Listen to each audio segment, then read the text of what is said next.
नमस्ते और स्वागत है एक्ट 24/7 पे। I am Tanu Keshari and आज हमारे साथ हैं एक लेजेंडरी कलाकार जो बॉलीवुड और टीवी इंडस्ट्री के एक अहम हिस्सा रह चुके हैं। Whether it's larger than life mythological characters in Mahabharat and देवों के देव महादेव या बॉलीवुड की पावरफुल परफॉर्मेंसेस, इनका करियर एक इंस्पिरेशन है। So please join me in welcoming the versatile actor mister Surendra Pal Singh ji. नमस्कार सर, आपका बहुत बहुत स्वागत है हमारे शो पे।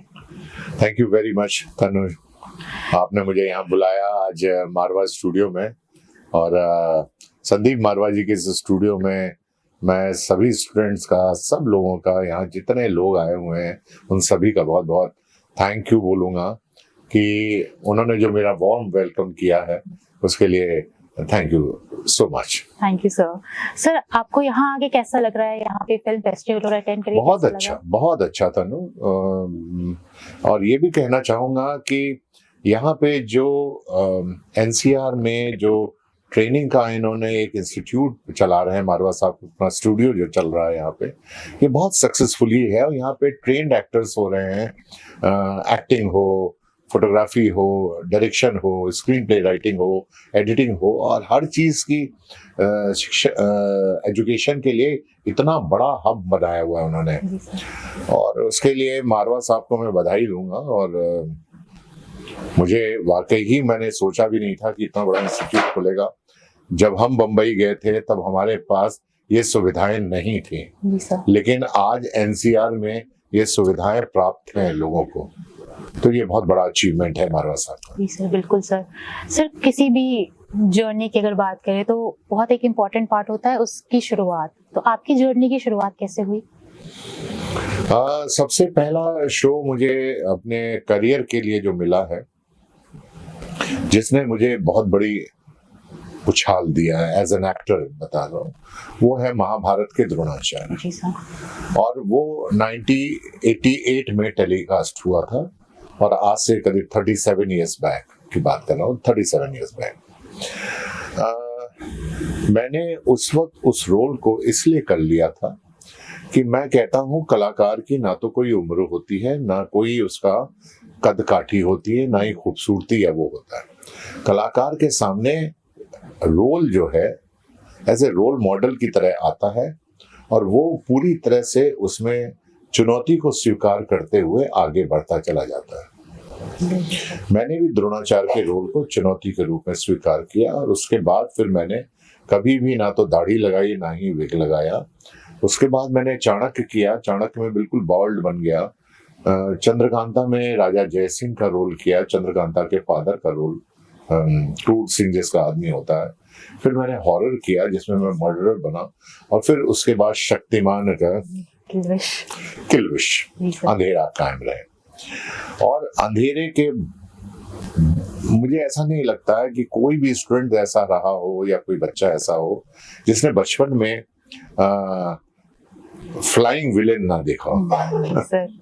क्योंकि शक्तिमान भी फ्लाइंग वो था और किल्विश भी उड़ सकता था। और उसके बाद जितने भी रोल मेरी झोली में आते गए, bigger than life, larger than life वाले, वो सभी मैं करता ही चला गया। और आज करीब 10,000 एपिसोड कंप्लीट कर चुका हूँ। अभी भी मेरे 4 शो चल रहे हैं। देवों का देव महादेव में प्रजापति दक्ष के रूप में आज भी दर्शक मुझे देख रहे हैं। और तेरी मेरी डोरियां पे दारजी का character, head of the family. Sony पे रामायण, गुरु वशिष्ठ, राम और लक्ष्मण के गुरु। और कलर्स पे प्रचंड अशोक, एकता कपूर का शो है जिसमें चंद्रगुप्त मौर्य, राजा चंद्रगुप्त। तो आज भी जो भूमिकाएं मुझे मिलती हैं वो बड़ी चुनौतीपूर्ण मिलती हैं। बिल्कुल। पता नहीं, मुझे लगता है दर्शकों का ये प्यार है, उनका ये स्नेह है, जिसकी वजह से मैं आज तक टेलीविजन से जुड़ा हुआ हूँ। आप ये जरूर मुझसे पूछेंगे कि आपने फिल्मों की तरफ कदम क्यों नहीं उठाया। कारण उसका ये था कि जो टेलीविजन है वो फुल टाइम जॉब है और उसमें समय नहीं मिल पाता है हमें कि हम फिल्मों की तरफ ज्यादा ध्यान दे सकें। इसलिए मैंने ये सोचा कि जब हमने जीवन में बहुत बड़ी नदी को, समुद्र को पार करना है, तो एक नाव में अगर मैं पाँव रखूंगा तो मैं पार कर लूंगा। अगर मैं हर जगह हर डिपार्टमेंट में घुसना शुरू कर दूंगा तो मैं नाव डूब जाएगी मेरी। और इसीलिए मैंने ये सोच के टेलीविजन को चूज किया और मैं टेलीविजन में आज भी काम करता रहा हूँ और एक दिन भी खाली नहीं बैठा हूँ और आज भी काम करता ही रहता हूँ। सर आपका जैसे जो आपकी जॉब प्रोफाइल, आपकी जितने आपने कितना काम किया है वो लार्जर देन लाइफ रहा है, बहुत ही अलग अलग किरदार आपने निभाए हैं, तो उनमें से आपका अपना पर्सनल फेवरेट कौन सा कैरेक्टर है? डेफिनेटली सबसे फेवरेट तो मेरा द्रोणाचार्य रहा है, महाभारत का द्रोणाचार्य। और उसके बाद जो लगा है वो एलियन, जो मैंने जो शक्तिमान का जो किल विश किया, उसमें क्यों अच्छा रहा, मैं उसके लिए कारण बताना चाहता हूँ। क्योंकि उसका मैनरिज्म हमें कहीं से मिल नहीं रहा था, ना ही तो हमें कोई स्टार वॉर की, ना कोई हॉलीवुड की पिक्चर्स मिल रही थी, ना कुछ मिल रही थी। उसमें जो भी हमने किया अपने कैमरामैन, अपने डायरेक्टर के साथ मिल के क्रिएटिव जॉब किया। जैसे अंधेरे को यूं करना और अपने मुंह के ऊपर हाथों का इस्तेमाल करना, तो इस तरह करके उड़ते वक्त एप्रन लेके उड़ना, वो सब जो चीजें थी वो क्रिएट की गई हैं। और वो चूंकि एक नयापन था उनमें, तो दर्शकों ने हमें पसंद भी किया, बच्चों ने बहुत ज्यादा पसंद किया। अगर उन्होंने शक्तिमान को प्यार किया है तो किलविश भी उनका फेवरेट रहा है।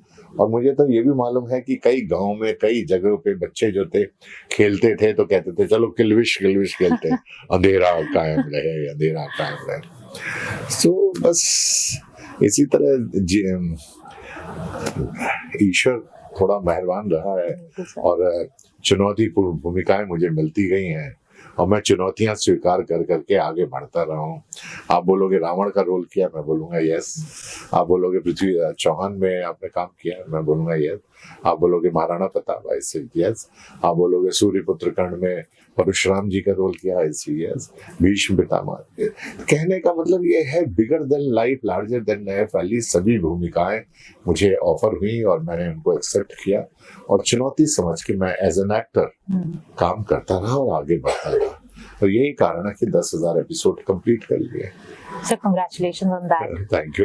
सर जैसे आपने कहा कि चुनौती भरे रोल होते हैं, तो एक माइथोलॉजिकल कैरेक्टर हो गया या फिर एक विलेन का कैरेक्टर आप कह लें, उसे प्ले करने के लिए या फिर एक हॉरर मूवी में काम करने में कितना एक चैलेंजिंग एक रोल हो जाता है कि एक्टर के लिए वो रियलिटी पोर्ट्रे करना स्क्रीन पे, कि लोगों को ये ना लगे कि कोई एक्ट कर रहा है, ये लगे कि कुछ रियल है। तो कैसे आप उसे रियल बनाते हो? यही चीज तो हम करते हैं, इसी चीज का तो पैसा मिलता है, प्रोड्यूसर देता है। जब उसको लगता है कि सुरेंद्र जी इस भूमिका को बहुत अपने अभिनय से पर्दे के ऊपर उतार देंगे, तभी वो हमको लेता है, तभी हमें हमारी प्राइज देता है, तभी फिर हम धीरे धीरे, आज अमिताभ बच्चन को लेजेंड क्यों कहा जाता है? इसलिए कहा जाता है उनको कि वो अपनी भूमिका के साथ पूरी तरह से जस्टिफाई करते हैं और उस भूमिका को इतनी सहजता से करते हैं कि वो ऐसा लगता है कि ये रियल है, बिल्कुल ऐसे। वही उसी स्कूल में से मैं भी आगे बढ़ा, मैंने भी उन्हीं भूमिकाओं को चुनौती के रूप में स्वीकार किया और उनको सहजता से स्क्रीन के ऊपर उतारा, जिसकी वजह से आज भी लोग प्रजापति दक्ष को बहुत याद करते हैं। कहते हैं इतनी भूमिकाएं जो महादेव जी से लड़ जाए वो दक्ष ही हो सकता है और कोई नहीं हो सकता। तो इतनी भारी भरकम भूमिकाओं को निभाने के लिए एक कलाकार के अंदर वो योग्यता और क्षमता होनी चाहिए, जो मैंने अपनी कोशिश से, अपनी चुनौती से स्वीकार करते हुए उसको पूरा करने की कोशिश की और दर्शकों से प्यार मिला। दर्शकों का मुझे बहुत ज्यादा उन्होंने मुझे पैट्रोनाइज किया उस रोल में और अच्छा उनको लगा, तभी मैं आगे बढ़ता रहा। और यही कारण है कि आज भी मैं टेलीविजन में कभी खाली नहीं बैठा हूँ, कभी भी नहीं बैठा हूँ और काम करता ही रहा हूँ। और इसीलिए लोग कहते हैं कि अगर फिल्मों में अमिताभ बच्चन है तो हमारे टेलीविजन में सुरेंद्र पाल है।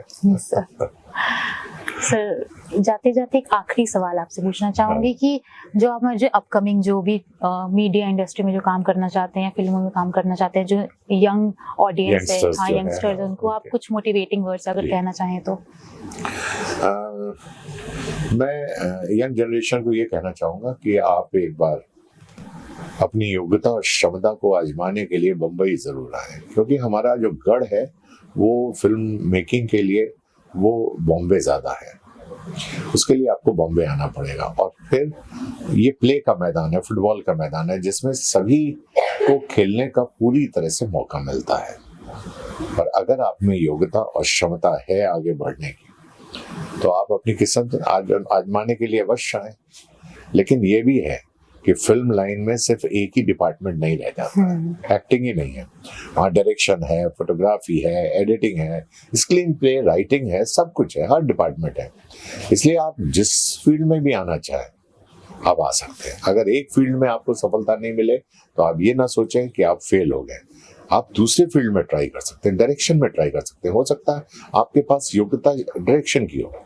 जैसे फुटबॉल का जब मैच होता है तो 11 प्लेयर कुछ आगे भी खेलते हैं और कुछ बैक में भी खेलते हैं। तो ये नहीं है कि बैक वाले खराब हैं या आगे वाले खराब हैं, नहीं, दोनों ही अच्छे प्लेयर हैं, लेकिन अपनी अपनी जगह पे खेलने की उनके पास योग्यता है। बिल्कुल sir, thank you sir. Sir एक छोटा रिक्वेस्ट है, जाने से पहले अगर आप अपने किल्विश का वो आइकॉनिक डायलॉग अगर एक बार बोल दें हमारे ऑडियंस के लिए तो। अंधेरा कायम रहे हमेशा, Shaktimaan. Thank you so much. आज तक तुमने मेरा असली चेहरा नहीं देखा है, आज मैं तुम्हें अपना असली चेहरा दिखाऊंगा।